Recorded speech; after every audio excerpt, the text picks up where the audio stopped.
Hey guys, welcome back to my channel. Today we're gonna do part 2 of learning a new language, and I actually wanted to upload this a while ago, but I didn't because I was very stressed with this. Like, I cannot explain to you how stressed I was, like, honestly. But also I get stressed very easily, which I shouldn't, but anyways, doesn't matter. So the point is, yes, I learned English coming to South Africa and surrounding myself with like all of the people, but that's not all, because I also want to learn German. I was studying German in 2019, and honestly, I'm gonna redeem myself because I did not do good in that exam, my A1 exam. But yeah, so I'm pretty much rectifying all that I did wrong at the time and applying it now. Anyways, so the first thing you need to do is learn the basics. Don't start in a class where they're gonna explain to you all these grammar rules, because they matter, but in the beginning they really don't matter. Start with the basics. Start with like most common phrases. Start with like the very basic words. Start with the verbs, just like the basic stuff. Because honestly, I'm telling you, like, it can be so overwhelming to go into a language class and just find a bunch of rules about a bunch of things, and you don't even know vocabulary, you don't even know how to say hello, but you should know a lot of advanced grammar rules. I'm not saying the rules are not important, but in the beginning you should not focus on that. Number 2 is speaking. This I did not do in my German exam. That was my lowest mark. Not that the rest were better, but I did significantly better when it came to speaking and when it came to hearing and when it came to writing than when it came to speaking. You have to practice speaking. Like, even Duolingo, I don't know if it's only Super Duolingo because it's the one I have, or if it's normally in like the unpaid one. I really can't remember. But there's also this practice set where you can speak a lot. I mean, in normal lessons you can speak, but this, in the practice hub, I think is how you call it, there's like, you can choose speaking, and there's like exercises to speak. So you should use that as well. Number 3 is to set clear goals.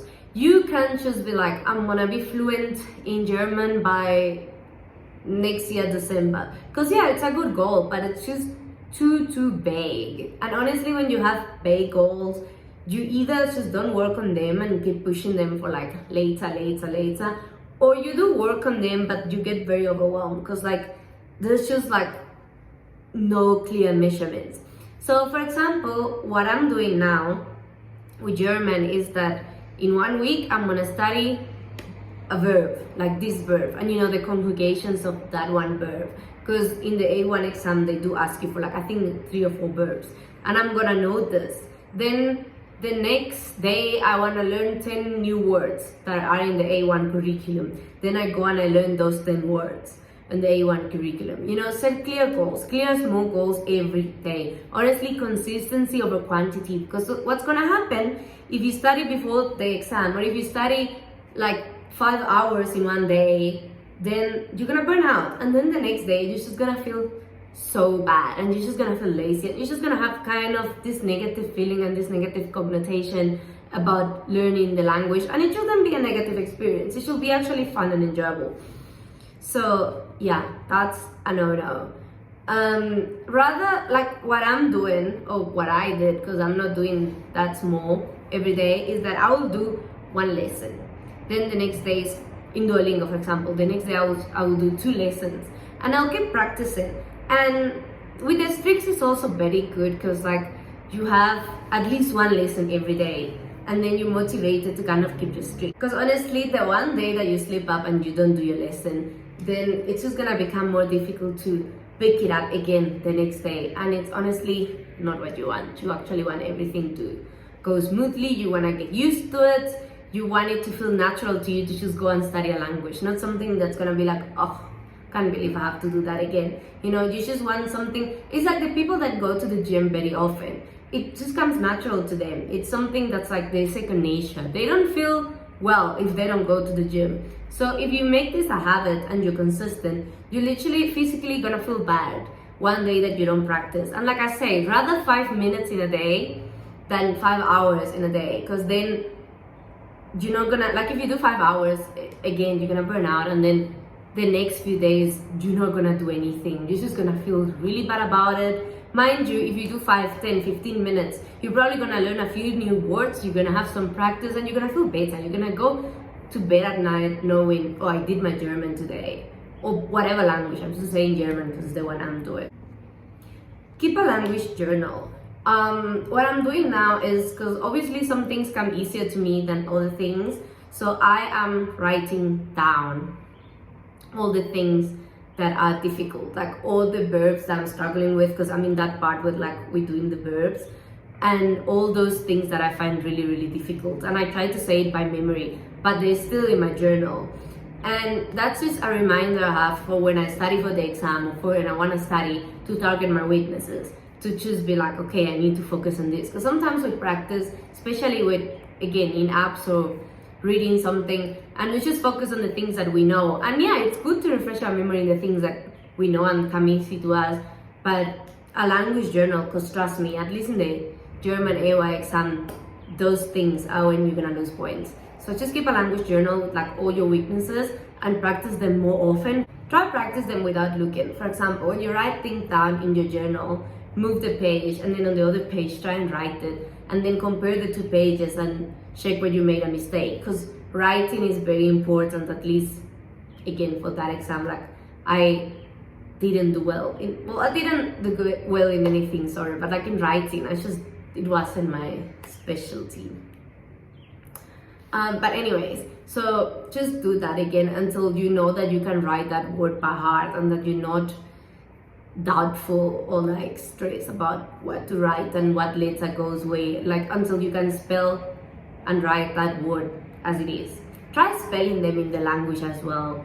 It's really helpful, especially something that they do evaluate in the German A1 is that they make you spell things, either your name or any word. So like knowing how to write them and how they're written is like very, very important.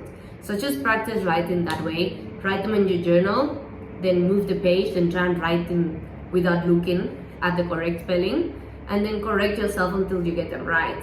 Same thing goes with speaking. Just speak a lot, because that's something that I felt very uncomfortable doing, because it just felt unnatural to me. Even when I learned English, like it was so weird. It took me so long to speak. Like it shouldn't have taken me that long. Yes, you're gonna have an accent. Yes, you're probably not gonna say it right for a million times, because like it's actually very complicated. And yeah, even if you don't say them right, it doesn't matter. You're learning. If people laugh at you, you will laugh at somebody speaking your language with an accent, or when they say things wrong. Like when I was in Cuba, and people like from overseas will try and speak Spanish, and they will just say things weird. I will laugh. It's not that deep, and it's not that bad. Like sometimes people are just impressed that you even speak in the language. So I'll encourage you, sorry, this is an example of that. But anyways, I will encourage you to speak and speak and speak. And if you have someone that's native or that knows how to speak the language, speak to them. And yeah, it can make you a bit uncomfortable, because it did make me uncomfortable for the longest times. But the only person I'm limiting is me, because they already speak the language. They don't care. The only person I'm limiting is myself, by not exposing myself to people laughing, because if they laugh, they'll probably correct me. They will tell me what's the right way of saying something, and I'll learn. So by just not speaking, I was limiting myself, and I lost money because I did my A1 exam in 2019 and I failed. I got 53, and I think the pass is 60. So not by much, but I failed. I completely ruined my speaking. If my speaking was a little bit more high, I would have passed, because I did more or less well in hearing and reading. But when it came to writing and speaking, it was just so bad. And usually it's the more difficult things for people, like writing and speaking. So just speak. If they laugh, then they'll correct you regardless. So you'll just learn. If you don't speak, again, you're just doing damage to yourself, not to them. Again, this video is for people that are not living in the country of the target language, but that doesn't mean that you cannot immerse yourself in that language. One thing that I really like is music. Like you go and you find music in that specific language. You find, I don't know, Google what's popular music in this language, or you go on Apple Music if you do have Apple Music. I'm not sure if Spotify has something like that, but Apple Music has like top 10s or top 100s, I think, in different musics, like different countries and everything. So you go there and you get music. You really have to do that. I got YouTube Music. I was like German music, and I found a lot. Some of them I didn't like, some of them I did actually like. So yeah, you're just gonna find whatever you like, whatever's fine to listen, and then you can learn vocabulary, you can translate some words, you can actually enjoy nice music, and it's gonna come easier to you the more you hear people speak it. You can also watch shows on Netflix and either watch them in that language and read the subtitles in English, or vice versa. You can hear them speak, you can hear them speak English and then read the subtitles in the language. Either or, it doesn't matter. Depends if you want to improve reading or listening, but that's something that actually I found really helpful, especially with English. Also, turn your phone to that language. It's gonna be weird, it's gonna be uncomfortable for the longest time, but honestly it's gonna help a lot because you're making more of your daily tasks. You're making that language a part of your life, and the more you do that, the easier it's gonna come to you, trust me. And then I would say also read books, but that's a thing for a intermediate level, because obviously depending on the books you read, there's like advanced vocabulary. But like if you are, I'll guess, maybe A2 or B1, I think there's some books, maybe even if there's children's books that you can read and also find words, translate some words that you want to know, and just become more familiar with it. I know these tips are kind of like basic, kind of like common sense, but maybe this video was the final push that you needed to just go and learn that language that you've been wanting to learn but you don't want to. Trust me, it's gonna benefit you in your career, it's gonna benefit you in the personal skills, it's gonna make you understand more cultures and more people around the world. You can make more friends, you can speak to people in their own home language. You never know how much people are impressed and happy that someone just speaks their own language when they visit. But yeah, I hope this helped, and I'll see you in the next one.